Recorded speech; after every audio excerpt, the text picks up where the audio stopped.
கிளம்பலாமா? Yes daddy.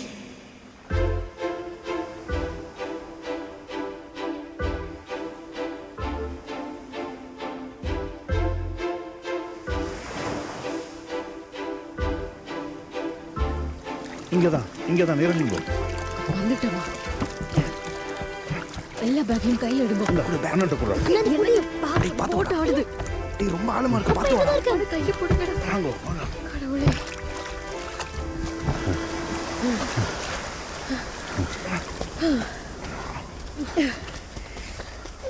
கிளியா வாங்க.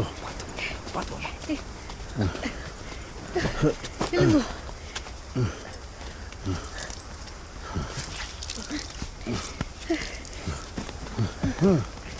சீக்கிரம் கிளம்புங்க. இப்ப எங்க போறோம்? வாயை மூடிட்டு வாடா, பிறகு சொல்றேன். ஐயோ, என்ன சூட்கேஸ் எடுத்து வந்துட்டேன். ஒரு நிமிஷம். டேய் அது போடாத, போட்டு போடா, நீ வாடா. அங்கே நில்லுங்க. ஓடுனா சுற்றுவோம். சுற்றாதீங்க, நாங்க குற்றவாளி இல்ல. வேமா முட்டி போடுங்க. கை தூக்கு.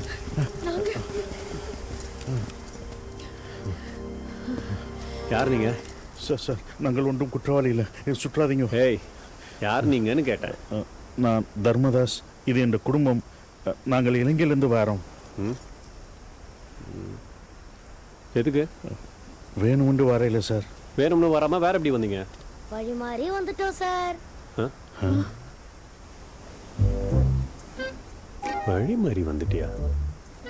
பஸ் சொல்லுங்க.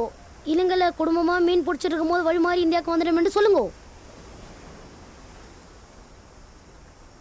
விசரன் மாதிரி கதைச்சு கொண்டு இருந்தால் குனிய வச்சு சுற்றுவாங்களடா. வாடா.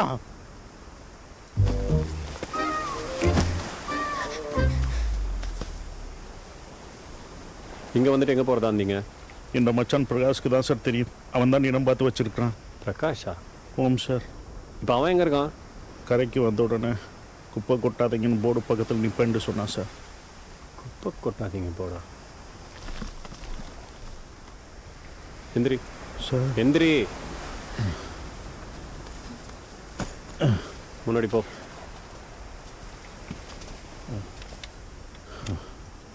பிரகாஷ் எங்க அவன்? இங்கே தான் எங்களுக்காக வெயிட் பண்ணுவேன் என்று சொன்னான். அநேகமாக உங்களை பார்த்த உடனே ஓடி போயிருப்பான் என்று நினைக்கிறேன். ஆள் வேற நல்லா குண்டா இருப்பான். அவ்வளோ சீக்கிரம் ஓடவும் முடியாது. ஓடினால முறை இடத்துல தான் ஓடுவான். அநேகமாக இங்கே தான் எங்கேயாவது ஒளிஞ்சிருப்பான்னு நினைக்கிறேன். சரி, இங்கே தான் இருக்கிறியா? உன்னை தான் தேடிக்கொண்டு இருக்கிறோம். எந்திரா.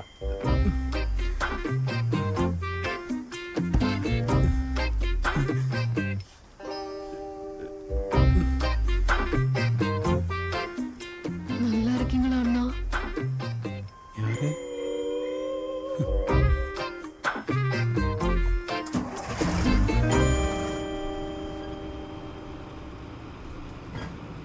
டேய், நம்ம என்ன சேராட்டையிலே போகிறோம், ஏதாவது சொல்லி கெஞ்சிரா.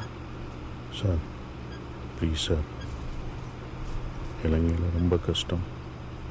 உங்களுக்கே தெரியும், விலைவாசி எல்லாமே ஏறிட்டது. கடனும் ரொம்ப அதிகமாயிட்டு. உங்கள் சகோதரனை என்ன நினச்சி கொண்டு உதவி பண்ண. என்ன செய்றீங்க? என்ன செய்யணும் என்றால், விலங்கையில் உங்களை காப்பாற்ற தான் அவட்ட கதைச்சிக்கிட்டு இருக்கேன். காப்பாற்ற மட்டும் நினச்சிருந்தா நீங்கள் எங்களுக்கு கூட்டி கொண்டு வந்திருக்கே கூடாது. வேற என்ன செய்ய வேணும்னு சொல்ற? அதை யோசிக்க எனக்கு இங்கே நேரம் இருந்தது. நீங்கள் தான் எங்களை வேக வேகமாக எடுத்துகிட்டு வந்துட்டீங்களே.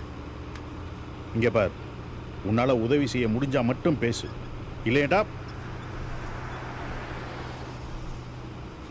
உன்ன மாதிரி எதை பற்றியும் யோசிக்காமல் என்னால் இருக்க முடியாது.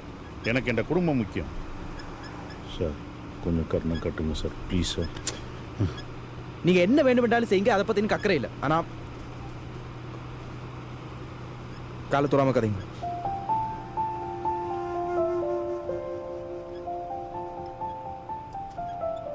அப்பா அடுத்தவன் காலை பிடிக்கிறது எந்த பிள்ளைக்கு தான் பிடிக்கும்? இதெல்லாம் பண்ணி கடைசியில் எங்களை வில்லனாக்குறீங்க. என்ன சாபமோ உங்களுக்கு இப்படி அடி மேலே அடியாக விழுந்துக்கிட்டே இருக்கு. இந்த சாபம்லாம் காலங்காலமாக இருக்கே சார்.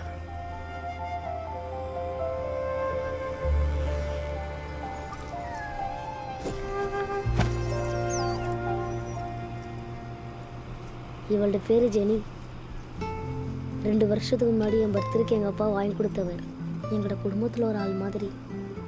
நான் ஜெனி உங்ககிட்ட கொடுத்தா என்னை ஞாபகத்தமாக அவளை வளர்ப்பீங்களோ? காசை கேட்பேன்னு யோசிக்கிறீங்களோ? அதெல்லாம் கேட்க மாட்டேன். குடும்பத்தில் ஒரு ஆளுன்னு சொல்லிட்டு என்கிட்ட கொடுக்குறேன்னு சொல்கிற? அதனால தான் உங்கள்கிட்ட தரேன்னு சொல்கிறேன். புரியலை. நீங்கள் எப்படி எங்களோட நாட்டுக்கு திருப்பி அனுப்பிடுவீங்க தானே? ஆமாம். எங்களோட ஊரில் நிறைய நாட்கள் எங்களுக்கு 3 வேளை சாப்பாடு கிடையாது. அப்போ எங்கள் அப்பாவுக்கு பசிச்சாலும் நாங்கள் சாப்பிடணுமெண்டு அவரோட சாப்பாடு எங்ககிட்ட கொடுத்துருவாரு. அதே மாதிரி எங்களுக்கு பசிக்கும் போது ஜெனி சாப்பிடணுமெண்டு எங்கள் சோறை ஜெனிக்கிட்ட கொடுக்க முடியாது தானே? அட்லீஸ்ட் உங்கள் கூட இருந்தாலாவது கொஞ்சம் நல்ல சாப்பாடு போடுவீங்க தானே? நான் இதுக்கு சாப்பாடு போடுவேன், நீ எப்படி நம்புற? இந்த வண்டியில் இருக்கும்போது நீங்கள் எங்கள் மாமா கிட்ட தண்ணி வேணுமான்னு கேட்டீங்க தானே? ஆமாம். அதுக்கு முன்ன பின்ன தெரியாத ஆள்கிட்ட தண்ணி வேணுமான்னு கேட்டேன். நீங்கள் அதே முன்ன பின்ன தெரியாத நாய்கிட்ட பெடிகிரி வேணுமான்னு கேட்க மாட்டீங்களா என்ன?